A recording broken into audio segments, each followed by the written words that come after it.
अस्सलाम वालेकुम वरहमतुल्लाह। आज सुबह नैब के लाहौर ऑफिस में मरीम नवाज़ शरीफ की पेशी हुई। उस मौके पे मरीम नवाज़ शरीफ की हिमायत में आने वाले मुस्लिम लीग नून के कारकुनान और पुलिस के दरमियान जो बदमज़गी हुई, जो झड़प हुई, आपने उसकी डिटेल्स मीडिया पे देखनी होगी। इस हवाले से कुछ इंटरेस्टिंग पहलू हैं जिन पे बात करना ज़रूरी है। एक तो ये कि कुछ लोग कह रहे हैं कि भाई अगर पेशी मरीम नवाज़ शरीफ साहिबा की थी तो मुस्लिम लीग नून के कारकुनान वहाँ क्यों गए थे।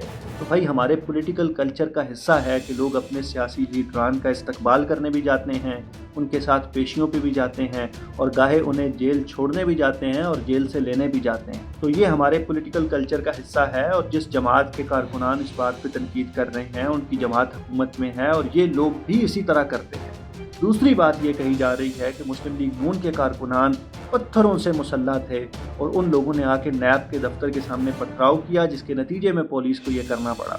अच्छा, ये बात भी हमारे पॉलिटिकल कल्चर का हिस्सा है कि जब भी सियासी कारकुनान पे रियासती जबर किया जाता है, उन्हें पुलिस की दहशतगर्दी का निशाना बनाया जाता है, तो ये एक्सक्यूज़ ज़रूर दिया जाता है कि इनके पास असला था, इनके पास पत्थर थे, डंडे सोटे थे, ये मुसल्ला थे और ये इमारात को या बाकी लोगों को नुकसान पहुंचा रहे थे, जिसके नतीजे में रियासती रिट को कायम रखने के लिए पुलिस को ये एक्शन लेना पड़ा। आपको याद होगा कि मॉडल टाउन के इंसिडेंट में जो मुस्लिम लीग नून के दौरे हुकूमत में हुआ था, तब भी यही एक्सक्यूज़ दिया गया था और गवर्नमेंट का मौक़िफ़ यही था कि जो लोग शहीद हुए हैं उनके पास असला था, उन्होंने फायरिंग की, उन्होंने पुलिस को चैलेंज किया, जिसके नतीजे में पुलिस ने ये ऑपरेशन किया। वो कुछ बहुत बड़ी दहशतगर्दी करने वाले थे। तो हमारे मुल्क में हमेशा सियासी कारकुनान पे जब भी पुलिस का जबर किया जाता है, पुलिस की दहशतगर्दी का निशाना बनाया जाता है, उनको मारा पीटा जाता है, तो एक्सक्यूज़ यही दिया जाता है कि ये मुसल्लह थे और ये रियासती रिट को चैलेंज कर रहे थे। तो ये जो फुटेज हमारे समा न्यूज़ और 92 न्यूज़ के लोग चला रहे हैं कि मुस्लिम लीग नून के कारकुनान अपनी गाड़ियों में पत्थरों से भरे शापर लेके आए थे और फिर उन्होंने नैब के ऑफिस के सामने पथराव किया, तो हमारी पॉलिटिकल हिस्ट्री इस तरह के रियासती बयानिए से भरी पड़ी है।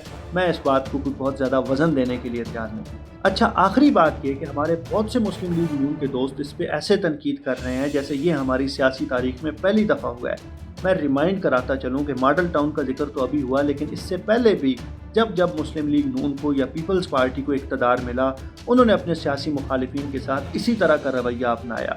उन्होंने हमेशा धरना देने वालों को, एहतजाज करने वालों को पुलिस के तशद्दुद का निशाना बनने दिया, पुलिस की दहशतगर्दी का निशाना बनाया। तो अब मुस्लिम लीग नून और पीपल्स पार्टी ने जो बोया अब वो काट रहे हैं और अब तहरीक इंसाफ जो कुछ कर रही है आने वाले सालों में ये इसको भुगतेंगे। हमें ये बात अंडरस्टैंड करनी होगी कि इस हवाले से हमारा माजी बहुत ताबनाक नहीं है और अगर हम आगे बढ़ना चाहते हैं, हम चीज़ों को बेहतर करना चाहते हैं, तो हमें अपना कोर्स ऑफ एक्शन चेंज करना होगा। हमें अपने सियासी कारकुन को इज़्ज़त देनी होगी, उन्हें पुलिस की दहशतगर्दी से बचाना होगा। मामलात को डंडे और सोटे के ज़ोर पे हल करने की बजाय गुफ्तगू और बाहमी इफ़हाम व तफ़हीम से हल करना होगा।